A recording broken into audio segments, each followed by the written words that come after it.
Yun guys, sa mga nagtatanong bakit makinis yung mga mukha namin sa episode ng Sinikwento. Ito yung mga gamit naming ilaw. Ito yung ilaw na pang mga bintana, ganun. Kunyari, may blinds, ito yan, may ano yan, may filter. Yan. Ayan. Kung gusto mong blinds, ito yung gagamitin. Ayan. Ito naman. Ito, 200 watts. Mainit yan sobra guys. Ito yung pang ano namin, overhead, para mailaw yung mukha. Panel, pang fill. Kapag iso, pang mga background lights.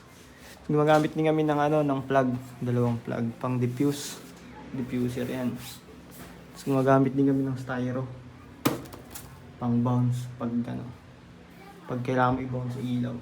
Maputi naman dito eh. Kaya ito na yung ginagawa namin, bounce. Ito pa guys, ilaw. Ilaw yan guys, ilaw ulit. Butterfly, para dun. Pag sa labas kami nag-shoot, gamit kami butterfly. Tapos Forza 720, nanlight yan guys. Nanlight.